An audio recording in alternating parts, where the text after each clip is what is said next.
Okay, good evening, everyone. The public forum on redistricting for single member District 8 is now called to order at 6 p.m. on Wednesday, April 6, 2022, for the purposes stated in notice for tonight's meeting. Board members present in this meeting room include our chair, Ms. Saldivar, and myself, Art Murillo. And board members present via Zoom. Do we have any members via Zoom? I don't think we do. Okay. First of all, I wish to extend a warm welcome to everyone here, but thank Dr. Melissa Gonzalez for being so gracious today in inviting us. And it's a great day outside, so there's nothing like good weather to really showcase, highlight a beautiful facility. Thank you. Beautiful.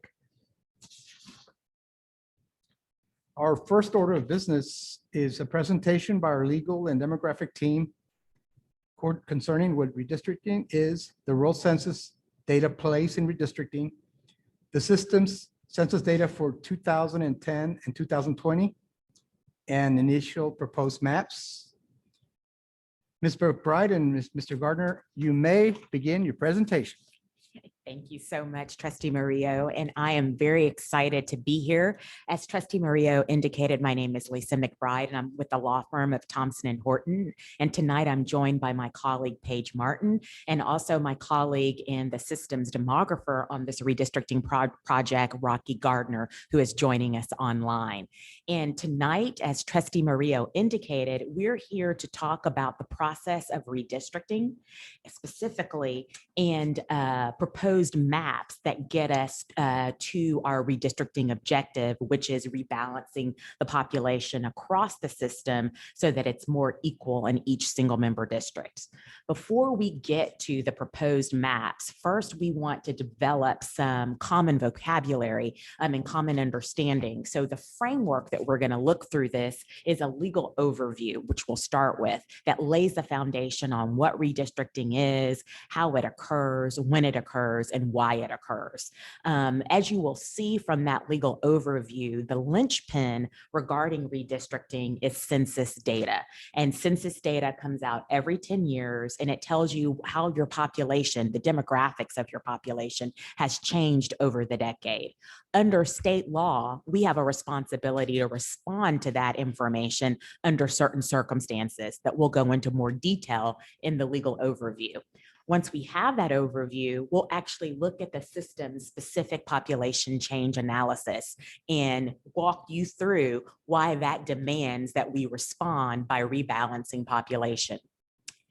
And rebalancing population means that we have to change the lines or move the lines between our single member districts. There are 9 in the system, and rebalancing populations means that the boundaries between single member districts have to change. But every time we move a line, that means we're moving people into and out of a single member district. And as you might imagine, because we have a system that has single member districts that are adjacent to each other, there's more than one way to achieve the rebalancing. And so you might ask, how do you decide which way is better, or which plan is better than another plan? Or there are some constraints on our ability to redistrict. And one constraint comes from a consent decree that the system entered into in 2013 as part of a resolution to a federal lawsuit. And that's going to constrain some of the ways in which we rebalance the population across the system. Additionally, in developing the timeline to complete this process by the statutory deadline, and in fact, earlier than that statutory deadline, the board adopted some redistricting criteria, otherwise known as map drawing principles, some of which are just restatements of state or federal law, and others are just pragmatic things that you want to take into account in deciding where to draw new boundaries between single member districts. So those Map drawing principles combined with the consent decree are our constraints on the ways in which we can achieve more balanced population across the system. So we'll talk about both of those before going into the proposed maps, that those will be the lenses through which we'll look at those maps. We'll look at those maps through the lens of the legal overview, the population change analysis, and then our constraints on rebalancing, the consent decree, and the redistricting criteria or map drawing principles. And then lastly, we will talk about what's next and the redistricting timeline. So now I'm going to turn it over to my colleague, Paige Martin, to provide the legal overview. Thank you so much, Lisa. So to start with the legal overview, we want to answer 4 basic questions about redistricting. What, why, when, and how? So the first question, what is redistricting? Well, the technical definition is it's the process by which the boundaries of elective districts or single member districts are periodically redrawn in response to changes in population. How do we know the changes in population? We rely on the census data that's released. The census is conducted every 10 years on even numbered years. There was one in 2010, when we just did one in 2020, there'll be another one in 2030. And the following odd number year, the federal government releases that census data to states and other entities that then have to decide if by law they are required to respond and redraw the boundary lines of their elective districts. Lone Star College System is currently divided into 9 single member districts. And you can see on the screen, this is the current map. And this map was drawn in 2013. And as we're talking about equalizing the districts, what we're not talking about physical size, we're talking about total population. And so you can see from this map, the current map, single member district 7 looks much larger than the other districts. For example, 4 is a lot smaller physically than 7. But when the map was drawn, the total population was essentially equivalent in both of those districts, even though they are physically much different in size. When we're talking about rebalancing the single member districts, we're talking about total population, not physical size. And so there are 9 single member districts, and right now there are 8 current trustees because there's a vacancy in single member district 7. But this redistricting process is very important both to the current trustees as well as you, the public, because first of all, the current trustees, they're charged with representing the interest of their single member district. And so, as Lisa mentioned, we're moving populations in and out of districts. The current trustees need to know where the boundary lines are so they know whose interest they're representing. And for you, the public, you want to know who's representing you. And you want to, it could have been, when the first map was drawn back in 2013, you may have been in one district. And then when we redraw the lines this time, your residents may be in another district. And so this is a really important process so that you can know exactly what member district you fall into and who is going to be representing your interest. So the entire board is driving this redistricting process, but there's a smaller committee within the board known as the Redistricting Committee that has a laser focus on this redistricting process. And that committee is chaired by Trustee Mike Sullivan from Single Member District 8. And he's joined on the committee by Trustee Ernestine Pierce from Single Member District 2. And also on the committee is Trustee Art Murillo from Single Member District 4, who gave us the wonderful welcome this evening and is serving as our chair for the meeting tonight. The Redistricting Committee met 2 weeks ago, and they have another meeting coming up in next week or the following week. Lisa will tell you more about that. But what they are doing each time they meet is they are looking at the proposed maps and then considering all the feedback that we've received in this redistricting process, both from trustees as well as you, the public, and that we've received in these single member district forums, as well as online through the website. And the redistricting committee then takes recommendations back to the entire board for the next iteration of map drawing. So why do we redistrict? Well, the trigger to know that lets us know we have to redistrict is what we call the 10% rule, and it's in state law. And state law says that if the census data indicates that the population of the most populous district exceeds the population of the least populous district by more than 10%, we have to redraw the boundary lines and rebalance the population. So that's the trigger. So when the census data is released, we want to look at is our most populous district, is the total population greater than 10% than the least populous district on our map? And if so, we have to rebalance. And state law also tells us when. So it says not later than the 90th day before the day of the first regular trustee election, at which trustees may officially recognize and act on the last preceding federal census. So the Lone Star College system has elections on even number of years. And so the first election that we can respond to the census data is the November 8, 2022 election. And so state law says that we have to complete the redistricting process by August 10th of 2022, 90 days before the November 8th date. But that August 10th date is sandwiched in between two other important dates. The first date that candidates can apply to be on the ballot for November 8th is mid-July, and the deadline to apply is mid-August. And so the board decided that they wanted to complete the redistricting process well before that mid-July date that candidates can start to apply to be on the ballot. And so the board adopted a timeline that allows us to complete the redistricting process by the end of June. That way, everyone will know what the boundary lines are, and anybody interested in running will know what district they reside in, and then can apply to represent that district. So by completing the process by the end of June, we'll be well in advance of the first day to apply, but we'll also be well in advance of the statutory deadline that we have to complete the redistricting process. So how do we redraw the lines and redistrict? Well, again, we said that the trigger is if the population in the most populous district exceeds the population in the least populous district by more than 10%, we know we have to rebalance and redraw the lines. But there are additional criteria that we're going to talk about in just a minute that impact how we redraw those lines. And Lisa mentioned them. There's a consent decree, and there's additional practical considerations that the board adopted called map drawing principles that are also going to impact how we redraw those lines. So we've talked about the census report. What information do we get from the census report? If you remember filling out the census in 2020, there were a number of questions about your age and your residence, that sort of thing. And so the census report several different population measures. The first one is total population. The second one is voting age population, and then citizen voting age population.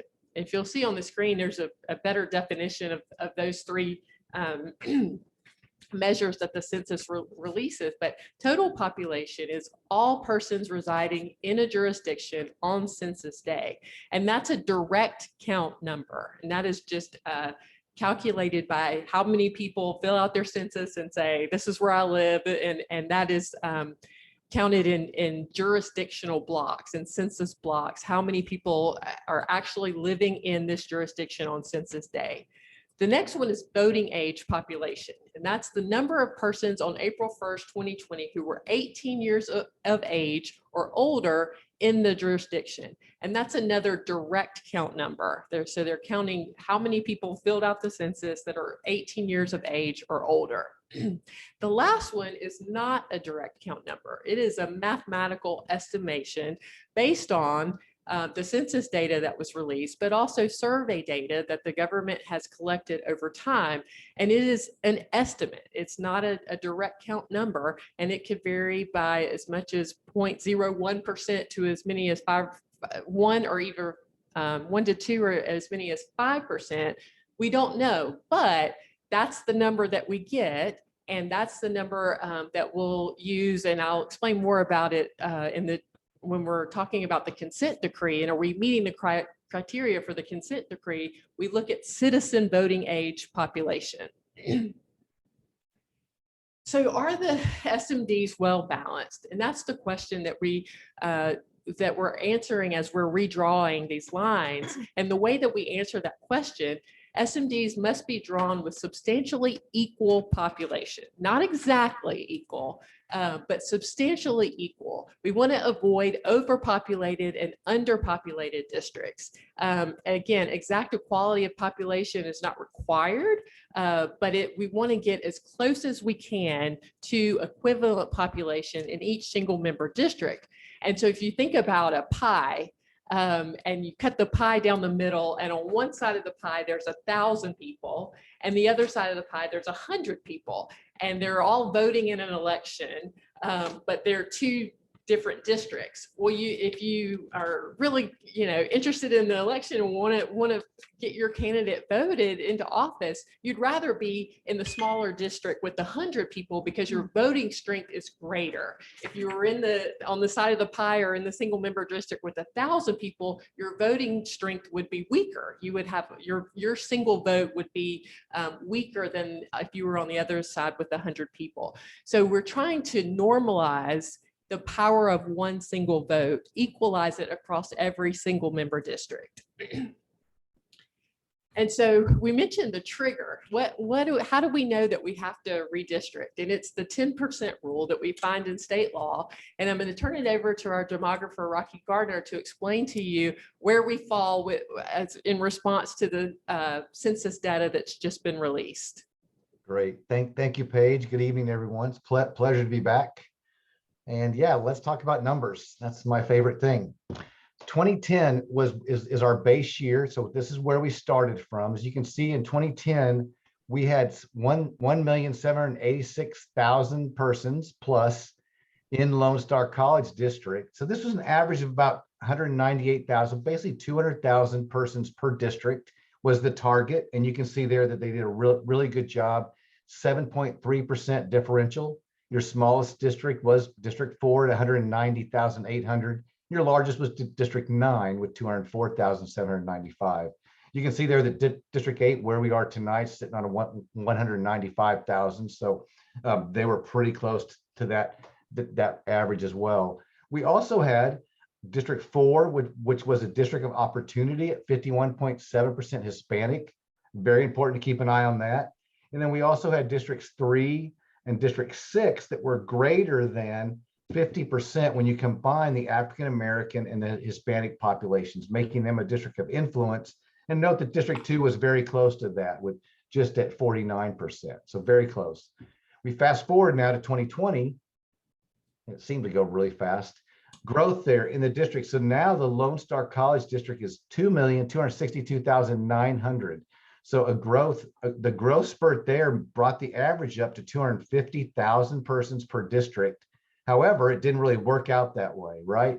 We now have a 38.2% differential, with your smallest district continued to be District 4 at just 202,000.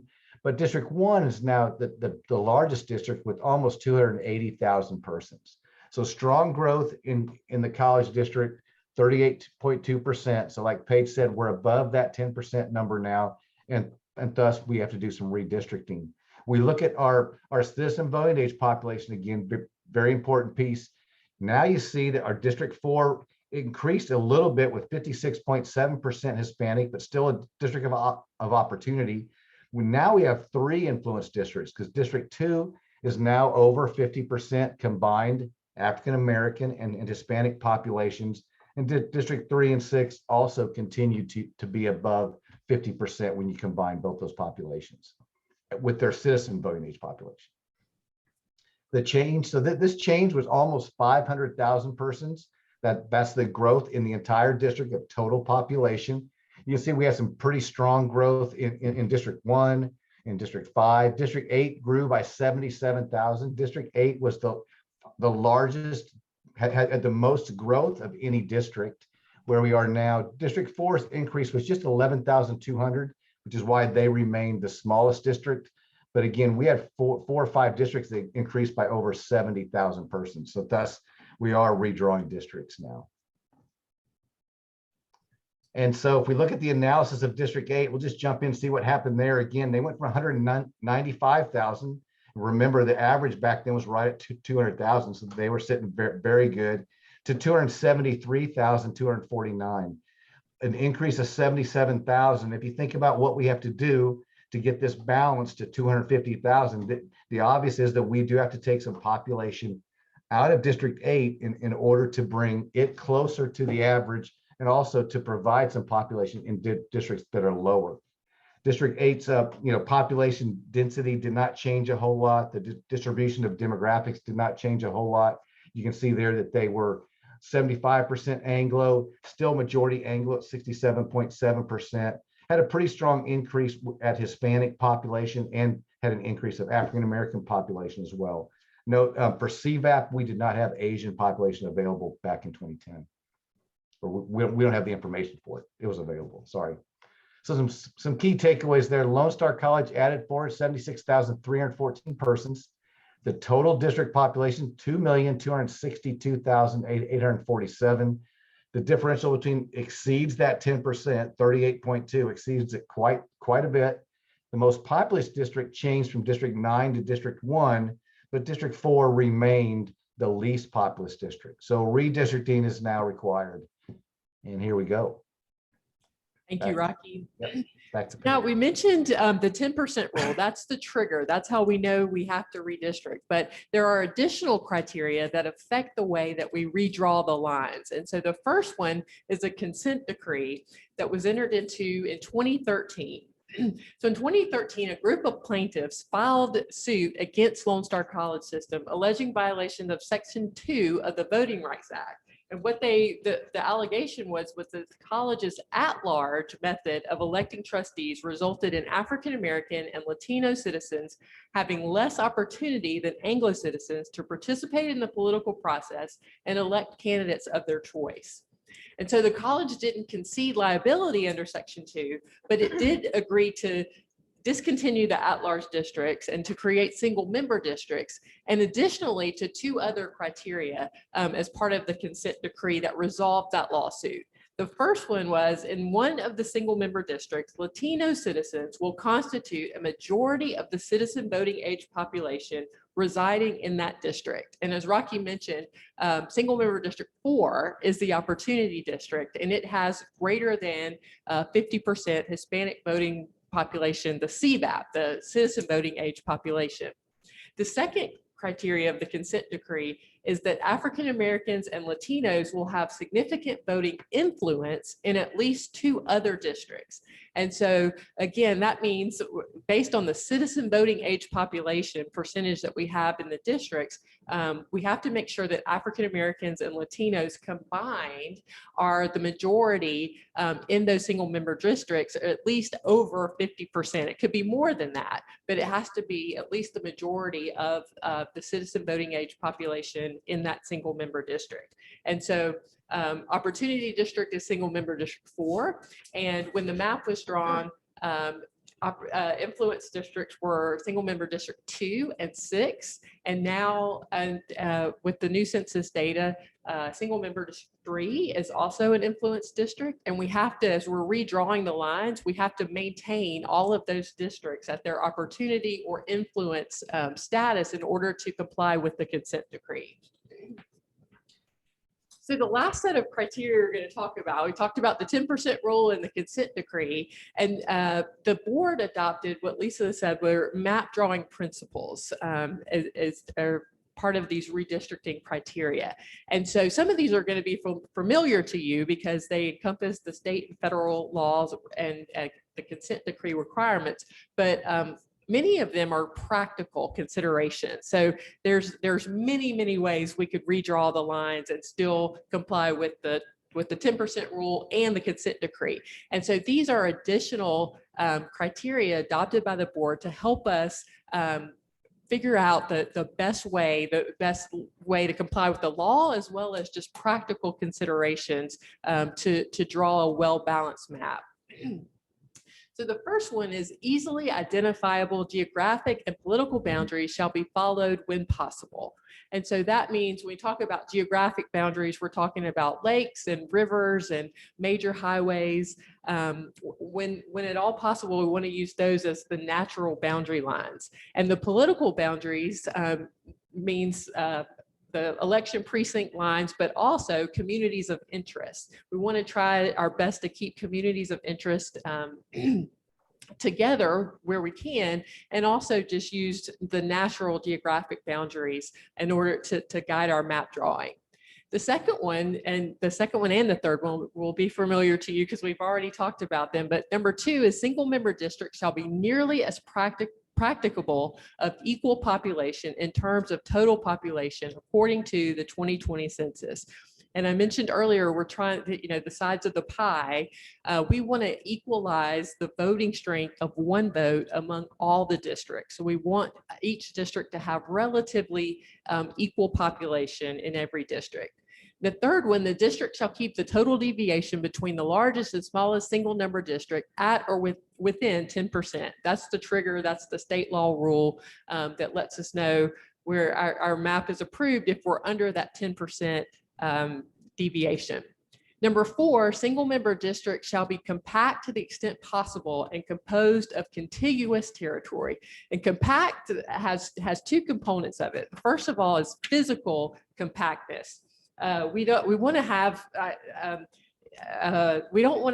arms and legs and random stretches of each single member district. We want to have more geometric shapes for these districts, because if we have one that has all these arms or legs as part of the shape of the district, what that implies is that we are considering one criteria above all the others. And we want to, as we're redrawing the districts, we want to consider all of the criteria equally and not put one at the very top such that our single member districts have these really odd shapes that are not compact. The other aspect of compactness is we, again, want to keep communities of interest together. And so we don't want to separate and draw, divide neighborhoods and that sort of thing. We talk about contiguous territory. If you think about, we don't want to have holes in the map. So when I think about contiguous, I think of the lower, 48 contiguous states. And we could probably all draw the map without even looking at the actual map, but they're contiguous because if you were to put your pencil down and trace the whole thing, you wouldn't have to pick it up. There's no holes. You can do that. All the states are adjacent to each other. So we want to have that with our single member district map as well. We want to be able to draw a trace at the outside of it without picking up the pencil, so that there's no holes in the middle. That's the fourth criteria. Number 5, single member districts shall preserve incumbent constituency relations by placing the residents of existing trustees in separate single member districts. So we showed you the current trustees that we have. We don't want to redraw the map and such that 2 current trustees reside in the same single member district. We want to respect the relationships that each trustee has built with their communities and their districts that they represent. And we don't want to redraw the line such that 2 current trustees would be in the same single member district.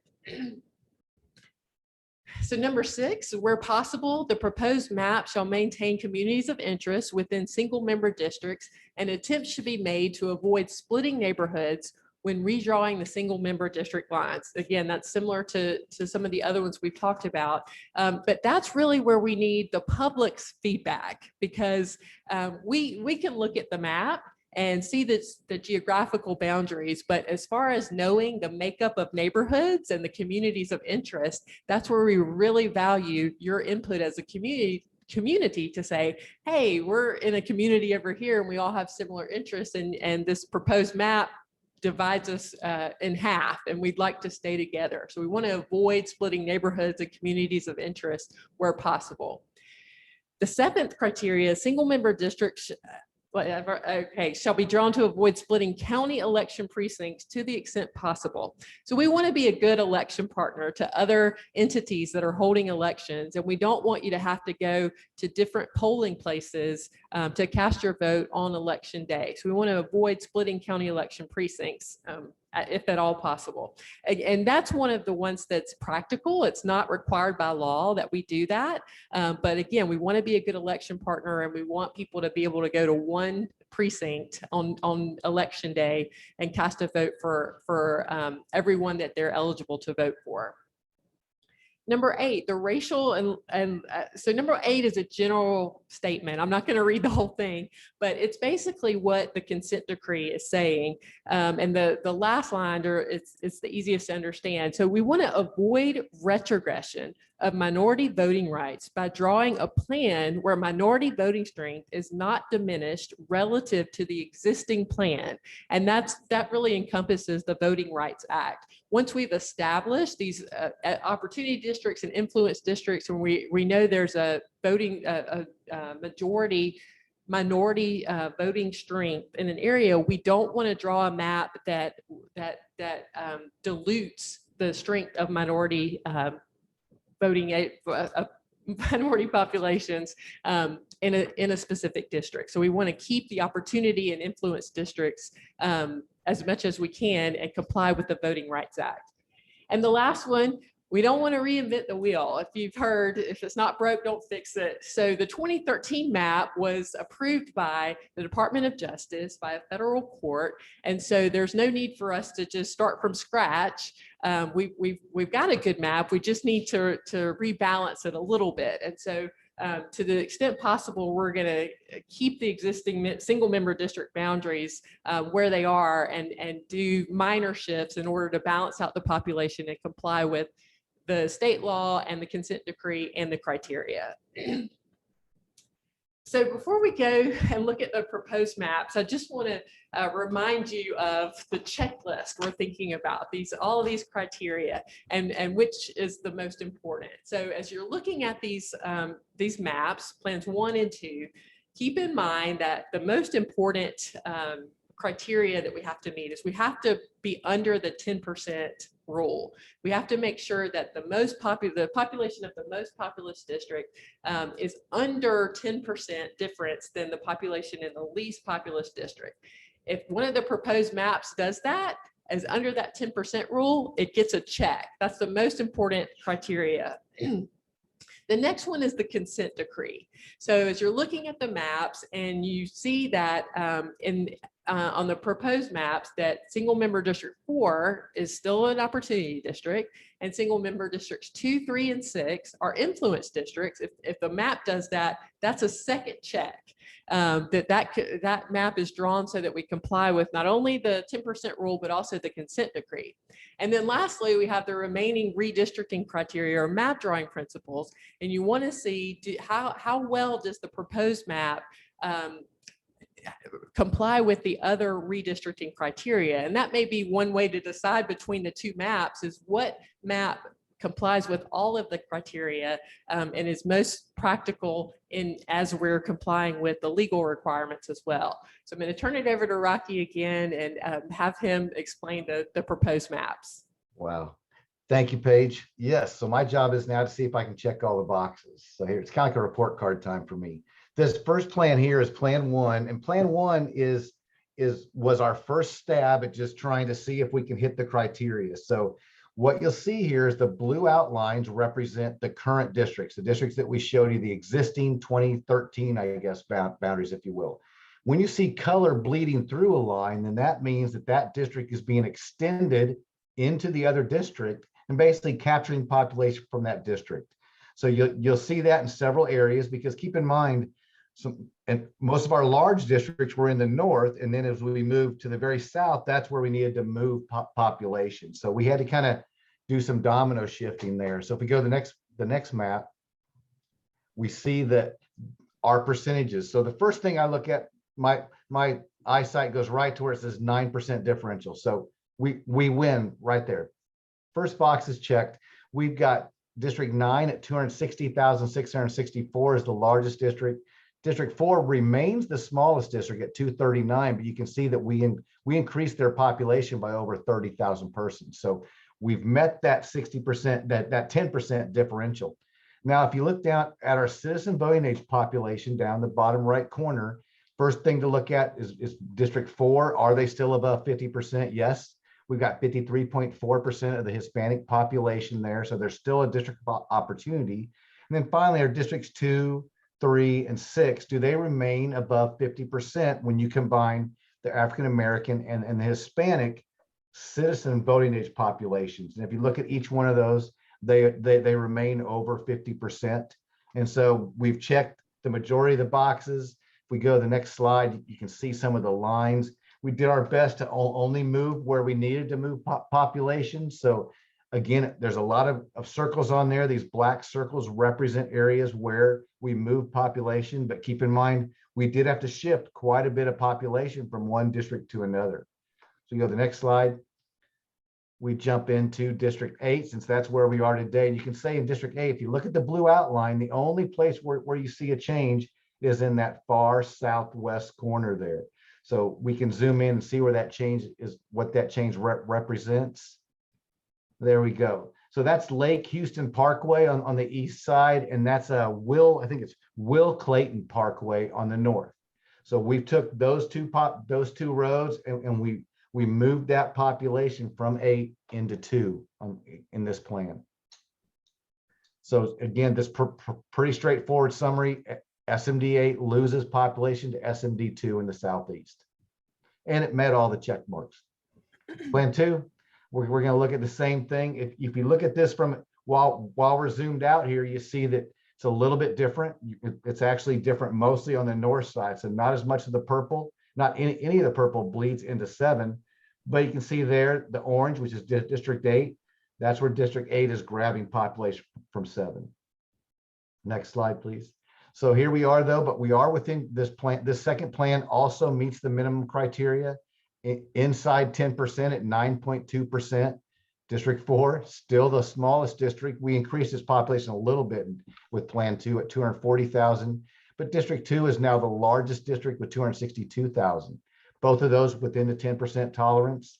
And again, if we look at our district of opportunity, District 4 in that bottom right corner, 52.3% remains an opportunity district. And Districts 2, 3, and 6, you see that each one of those is above 50% when you combine the citizen voting age population of the African American and the Hispanic populations. They combine to be over 50%, which is another major, calling them an influence district. Words I just learned recently. Next slide, please. So here's where we look at the changes. So we can start out by, you see a few more changes in District 8. So we're going to zoom in and take a look at these.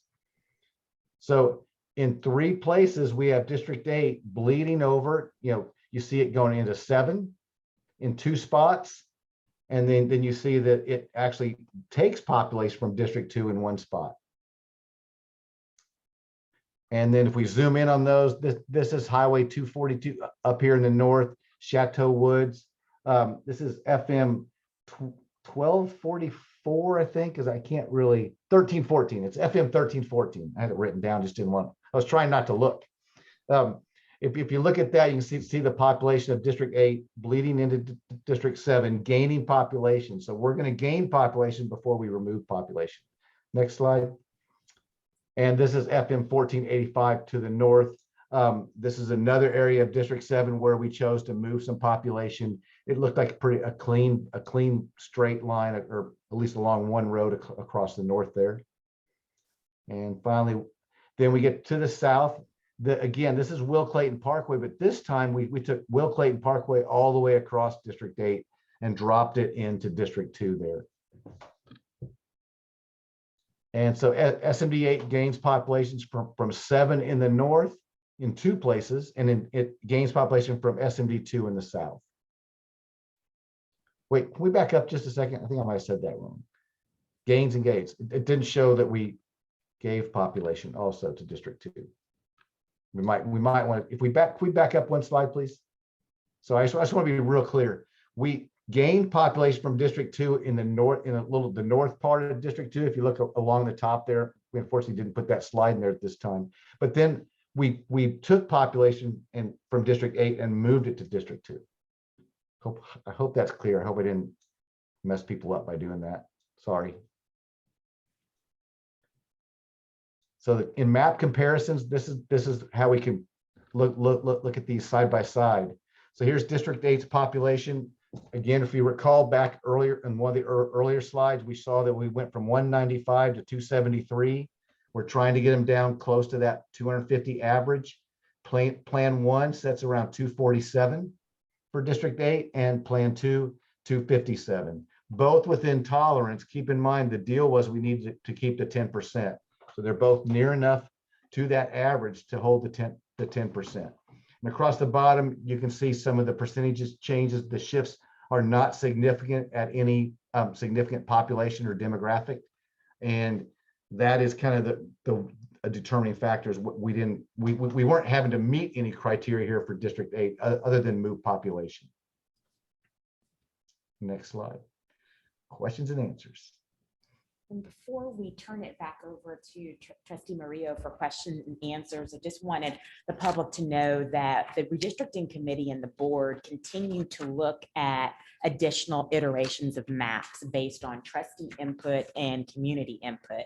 And if you'll go back to slide 30, one of the things that we are currently looking at in the next iteration of maps is that border between single member District 8 and single member District 2. Under map 1, you will see that single member District 2 gains population from single member District 8, and it changes what was that 2013 border. That moves a Lone Star facility from 8 into 2. So we've looked at actually just giving single member District 8 its original 2013 boundary between 3 and 8 in that southern portion.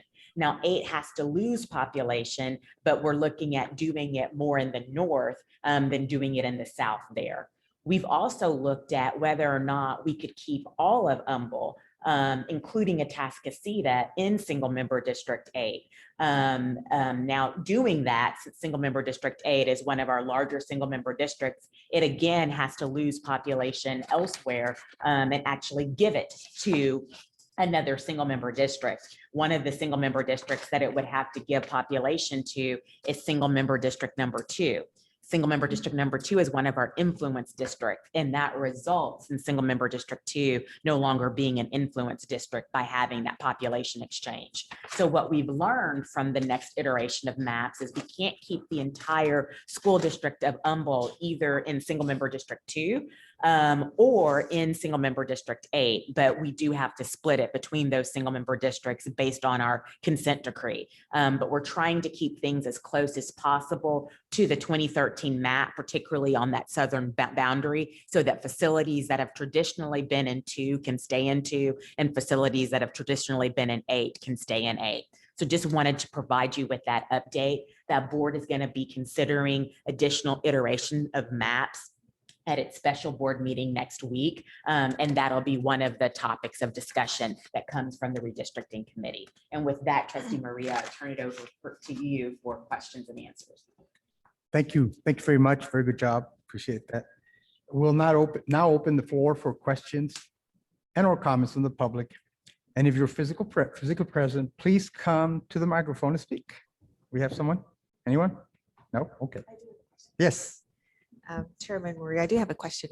And this would go with Paige or Lisa, but so just in terms of redistricting and what Lone Star College's system is going through, are all community districts going through the same as us in terms of redistricting? And also, what about the school districts?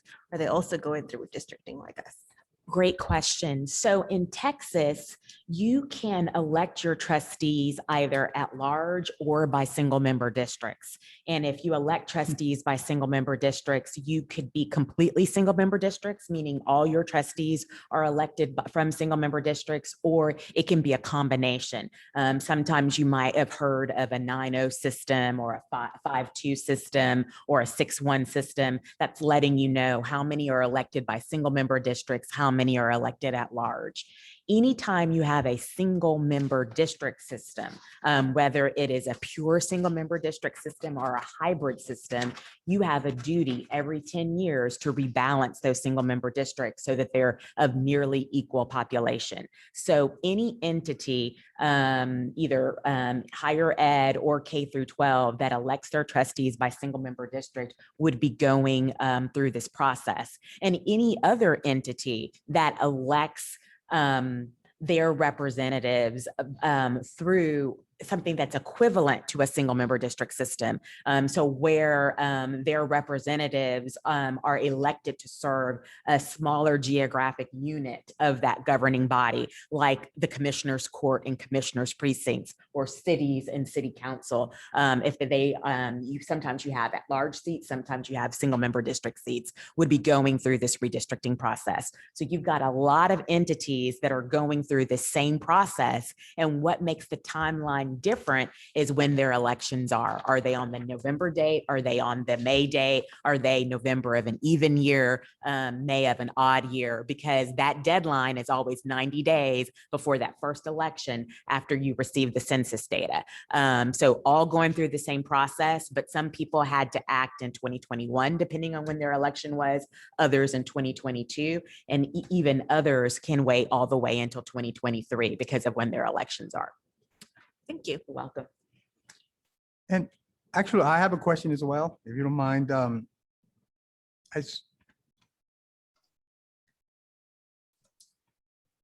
You were talking about the consent decree and expectation, I mean, the requirements as relates to that. And I kind of look at it, right? And in the second part was about influence districts, and mentions African Americans and Latinos will have significant voting influence in at least 2 other districts. And the thought that comes to my mind is, I think for the most part, any changes we make, any redrawing and all that, it's mostly theoretical, right? We assume that African American or Hispanic will get a chance to get elected, or there's no guarantees, of course, but that's. But my question, I guess, has to do with I noticed that one way to determine the success or the effectiveness of a minority candidate getting elected is by comparing it to other elections. Or in other words, how did a Latino, for example, perform in that newly designed revised district? Would we be able to do that to determine whether it is in fact an influence district? So technically, under your decree, the way the court has defined influence and opportunity, the court has been very specific. Opportunity districts, Hispanics or Latino have to be greater than the majority citizen voting age population. And the reason we use that rather than total population or voting age population is we're trying to get the closest approximate that we can to actual voting strength. So we want to capture people who are eligible to vote. So total population includes folks that are not eligible to vote, namely people who are not citizens and who are under 18. Voting age population includes, we're getting closer because it's only people who are of the age to vote, but it also includes folks who are not citizens. So we then look at citizen voting age population because that's a little bit closer. But then under state law, there can be other things that make you ineligible. And then you may not actually go to vote, may not be registered, or may not be a likely voter. So we're still a little bit off in terms of measuring voting strength, but it's the best measure that we have. So we use that measure, and that's why your consent decree requires us to use that measure. And so there we're just looking at a pure number. But we do happen to know, based on 2013, how single member district 4, based on its CVAP, citizen voting age population, how candidates performed. And we also know how single member districts 2, 3, and 6, which are currently influence districts, how they performed. So if, for example, we were drawing a single member district, and because those had to get larger, and they do have to get larger, where we could make them better than they were in 2013, or we could make them greater than 50%, Mhm. all of them, greater than 50%, but not better than where they were in 2013. Then we would have to engage with a voting records expert to say, not only are you complying with the consent decree because they're greater than 50%, but we've lost some ground because they're not greater than the numbers they were in 2013. Because in 2013, they had numbers greater than 50%, except for one single member district 3. Then we would have to engage with that expert to say, even though we're at the 50% mark, which is what your consent decree requires, are these effective influence and opportunity districts based on our voting records? Are they going to perform? And so that's what we would engage in, because we would never want to sign off on a plan that technically meets the requirements of your consent decree, but still may not be a functioning influence district or opportunity district. We know that if it's at least as great as it was in 2013, it will function as an opportunity or influence district based on the elections that have happened since then. But if it's a little bit less than that, but greater than 50%, we have to engage that expert to say, will it still function as one, even though technically meeting the requirements of your consent decree? Does that make sense? Yeah, thank you. I think that's very insightful and very helpful. And I think particularly for the opportunity district, but I think I guess I'm really I'm still trying to understand the influence district, and if there is a definition in, to be a functioning influence district. I mean, I know that once we create the district or geographic boundaries and all that, I mean, there are ways to determine whether it's actually an influence for a minority candidate. I mean, you know what I'm saying? Is there something we can do to give some reassurance that a Hispanic can get elected, for example? Well, your influence districts are whether or not the candidate of the Hispanic and African American community, assuming they are voting in tandem, the preferred candidate of that community combined has been elected. And in 2, 3, and 6, that has been the case since 2013, based on the candidates who have been elected in those districts. It doesn't always necessarily mean it's a Hispanic or an African American. Sure. It's just who was the combined choice preferred candidate of that community. And so when we say influence, and the thing about redistricting is sometimes a term of art, and sometimes it is a term of, sometimes it is a term that can have multiple meanings. So influence district sometimes can mean, well, it's a coalition, meaning that it requires both, more than one minority group in order to definitely elect a candidate of choice. Or is it an influence district in that they do elect a candidate of choice, meaning that it does not matter what the other demographic groups are doing, because that group is either 50% or it's the largest. Sometimes influence means they just have influence. But if there are other groups, like an Anglo demographic group, an Asian demographic group, that are voting the same way, and they're voting differently than the African American and Hispanic, they actually will control the single member district, even though that voting block will have influence. The way your court defined it, it really didn't define it, but what you guys did was you created influence districts where you were at or above the 50% mark. Combined. Exactly. So based on what you guys, meaning Lone Star College, did in response to the consent decree, that's how we're defining influence. So technically in Lone Star, influence means actually control over that district, because you are that group, that block, African American and Hispanic combined, are the largest demographic group in that particular single member district, either being the greatest or 50% or more, whichever you get to first. So that's how that term is being defined. Okay. Now, again, it assumes, and the court was willing to take the assumption, was willing to agree with the plaintiffs that that was true, that African Americans and Hispanics vote cohesively. Right. In other places in Harris County and in Texas, sometimes that is not the case. But you can see in your single member districts, for single member districts 2, 3, and 6, it does appear to be working, that those are influence districts because minorities are being elected in those single member districts as a result of the voting patterns of both Hispanics and African Americans combined. And there's also some crossover voting by the Anglo population in those single member districts as well. One follow-up and I'll move on, but Sure. so yeah, I think that explains. So if minority communities, there's a demonstration that they actually kind of vote for the same folks or the similar interests, similar, and ends up electing a minority candidate, right? And I guess the only thing I'm saying is since 2013, and then so now if that's kind of our objective or goal, and we assume that it's going to be the same, there are ways of knowing that by comparing it to other Latino candidates that ran in the district or as Black candidate that they perform well. I guess that's kind of my own thing. Is it preclude us from doing that? Is there anything that It precludes us? doesn't preclude you from doing it, but mathematically, if you are maintaining the demographic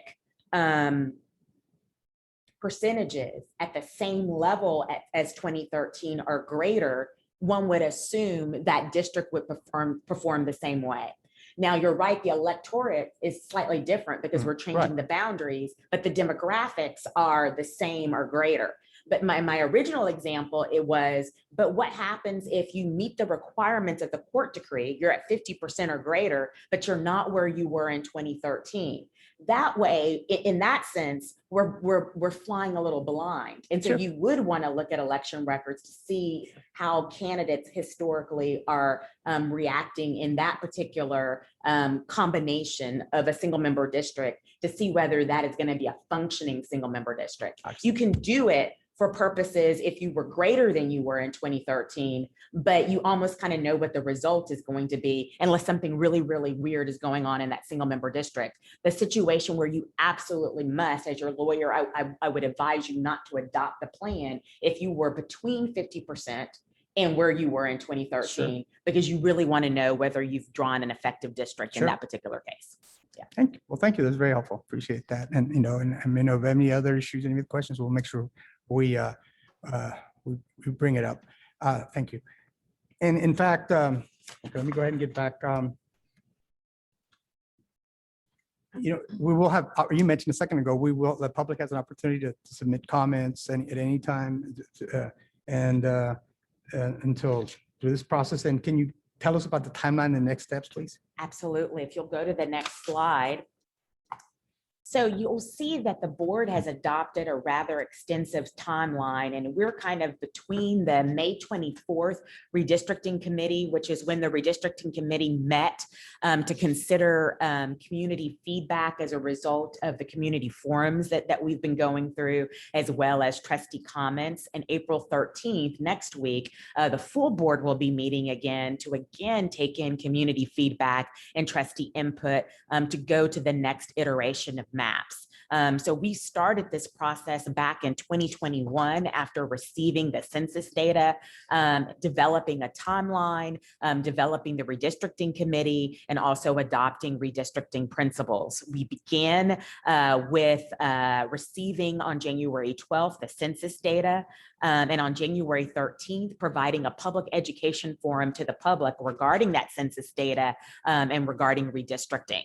And then on February 9th, the board received its initial maps and authorized us to go out to these community forums that we've been on for the past month and a half, explaining and walking through those initial maps. And now we're getting ready to go to our next iteration of maps, which looks like it could be one map that successfully harmonizes the requests of community, comments of community, as well as comments from trustees. If you're going to watch, and we hope that you do, either watch or attend the special board meeting on redistricting redistricting on April 13th.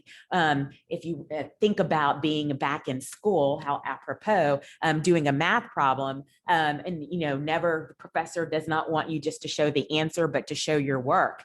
At this meeting, we're going to show our work, how we get from maps 1 and 2 to maps 5 and 6, which are basically a combination of community input and trustee input.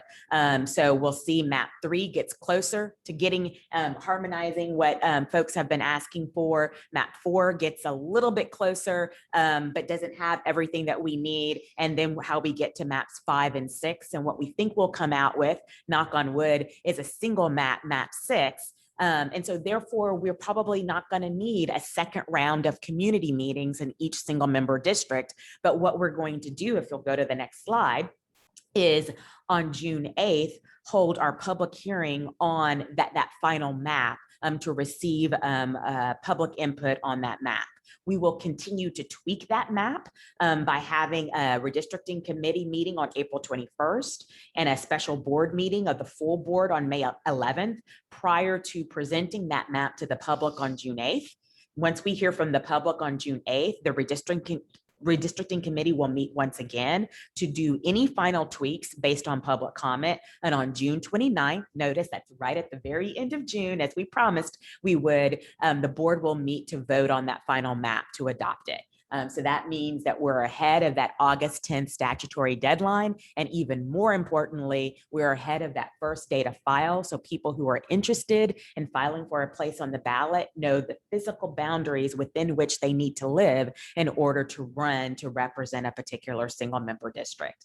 If you'll go to the next slide, this is just another graphical way of depicting the timeline that we just went over, including the pullout that shows the round 1 of the community meetings that we are completing today. Today is our last meeting.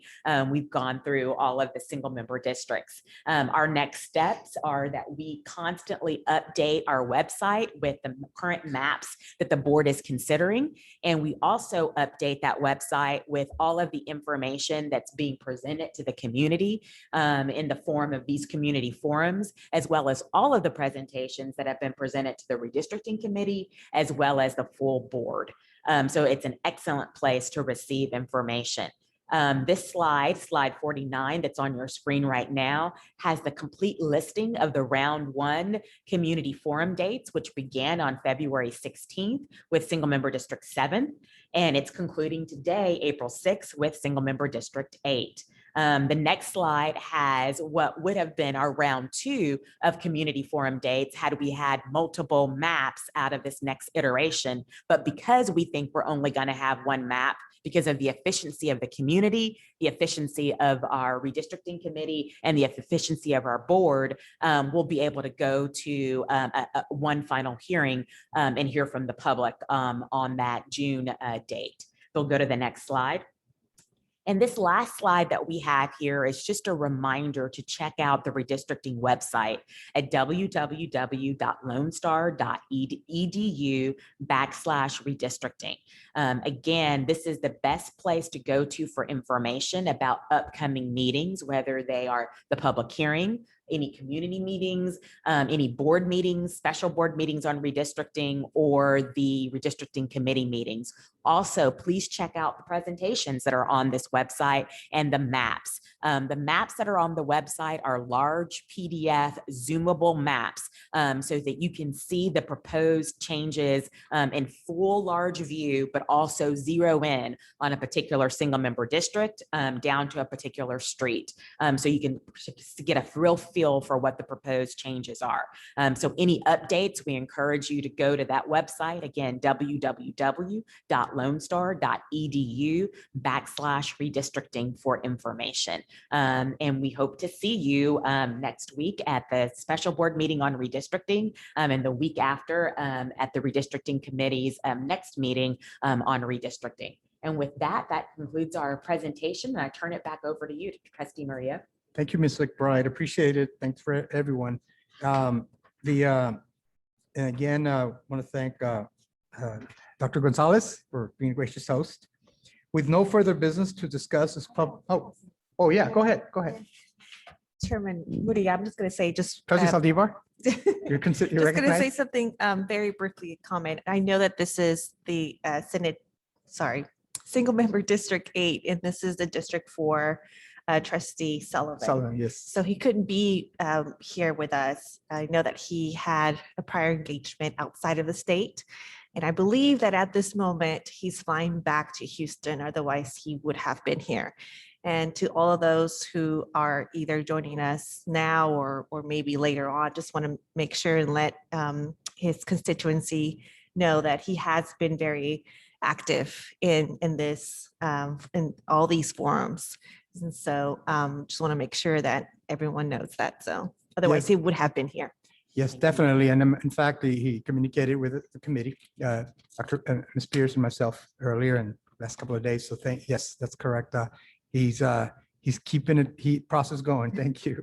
And I just want to thank it, just real quickly, thank the redistricting committee. And they've worked really, really hard, again, with Lisa and Paige to make sure that we have really good maps and we're out there in the community. Just want to make sure everyone's. Excellent work. Appreciate that. And make our job easier, believe me.